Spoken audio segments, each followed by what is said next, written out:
n'est-ce pas? Comme dans l'affaire Omar Haddad, bon, on a retrouvé un ADN sur les objets contendants qui avaient servi à tuer Madame Marshall. On a retrouvé l'ADN, et cet ADN n'est pas celui, évidemment, de la victime, qui n'est pas celui de Omar Haddad. Mais il y avait d'autres éléments dans cette affaire qui militaient en faveur de la disculpation de Omar Haddad. Les voisins ont vu un étranger blond, ont vu à plusieurs reprises une voiture immatriculée en Suisse, une voiture cabriolet. Madame avait rendez-vous, semble-t-il, avec personne étrangère, plus jeune. Et dans la famille de Madame Marshall, et je ne veux pas être inconvenant, mais il y a des personnes qui étaient bien placées, je crois sa sœur, mariée avec un bâtonnier parisien très célèbre, et peut-être n'a-t-elle pas voulu que sa sœur qui était veuve puisse apparaître comme quelqu'un pouvant avoir encore une vie de femme, qui pourtant n'est pas interdit, n'est pas répréhensible. Voilà. Mais malheureusement, elle a peut-être croisé des personnes qui étaient intéressées par l'argent, des personnes vénales, et on peut imaginer qu'elle a pu être victime d'un chantage, que ça s'est mal terminé, elle a résisté, et ça s'est terminé de la manière dont on sait, et évidemment, on a écrit avec une faute syntaxique qui ne ressort pas de la langue française, mais peut-être une langue effectivement plutôt de type allemande, Omar m'a tué, on peut considérer que Omar Haddad faisait bien l'affaire en tant que jardinier de Madame. En plus, on sait que le jour où Madame a été tuée, il n'était pas chez lui, il était dans le Var, à Toulon, dans sa famille, et donc à un département d'ici. Et on a fait en sorte dans l'enquête que finalement on décale la journée du décès de Madame Marshall de 24 heures pour faire coïncider avec l'emploi du temps d'Omar Haddad. Donc là, il y a une volonté, c'est pas une erreur judiciaire. On crée un coupable. Ouais. Voilà, on crée un coupable, absolument. Et je crois que sur les lieux, il y a donc les lieux normalement en matière de crime, les lieux sont complètement gelés, et pour que l'éthique puisse intervenir. Et il y avait l'appareil photo avec soit une pellicule, soit des photos numériques. Et un gendarme, je crois, a effacé, ou le directeur d'enquête a effacé les photos en disant mais ça ne nous intéresse pas l'enquête. Tu vois? Bon.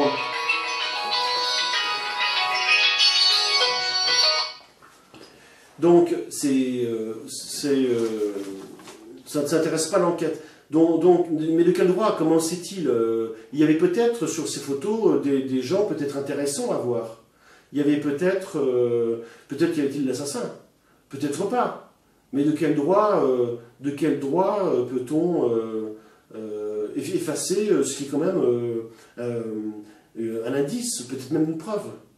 Oui, mais Omar Haddad, c'est le coupable idéal, tu vois? Voilà. Et dans ce type d'affaires, on s'aperçoit qu'il y a une fabrication parce qu'à un moment donné, il déplaît que, parce qu'à un moment donné, on se rend compte que cette affaire peut donner une image qui n'est pas conforme à l'image d'une certaine forme de bourgeoisie. Et donc, on va se mettre à dire, bah, lui, il fera bien l'affaire. Parce que cette dame qui est défunte ne pouvait avoir qu'une vie dite exemplaire, alors qu'on ne lui reprochait rien. Elle faisait la vie elle avait la vie qu'elle voulait avoir.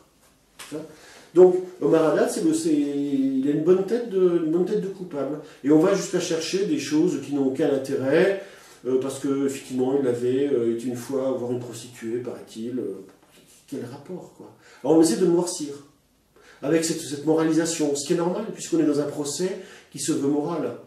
On veut laver Madame Marshall de tout soupçon d'une vie post-veuvage, etc.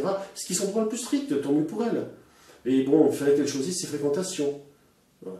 Et c'est ça, sans doute, qui a amené les faits qui lui sont arrivés. Donc, là, c'est un procès à caractère racial, plus l'intervention du président de la cour d'assises de l'époque. Quand l'avocat dit « mon client ne fait pas de mal à une mouche », et le président de la cour d'assises dit « pourtant il égorge bien un mouton ». Qu'est-ce que ça veut dire, quoi? Voilà. Donc on est bien dans cette optique. Hein. Feu Maître Vergès, bon, c'était écrié sur les marches du palais de justice à Nice, c'est une nouvelle affaire Dreyfus, etc. Oui, non, non, parce que ça n'a pas la même connotation. Oui, peut-être dans un sens où il y en a qui étaient arabes, musulmans, et l'autre juif.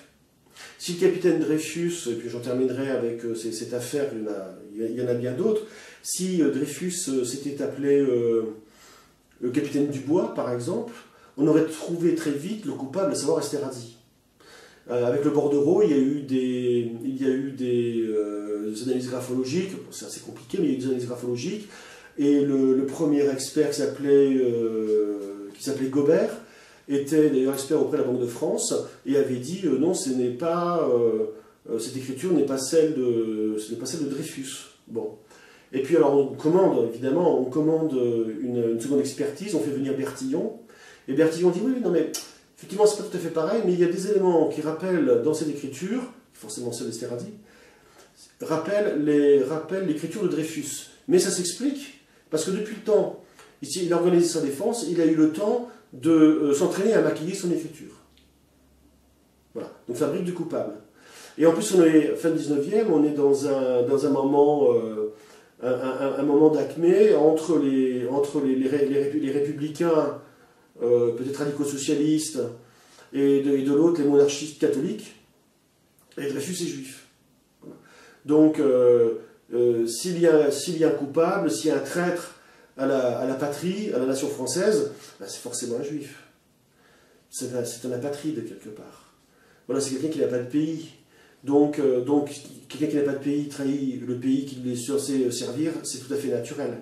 Et on rentre dans cette dialectique. Et d'ailleurs, Dreyfus ne sera pas...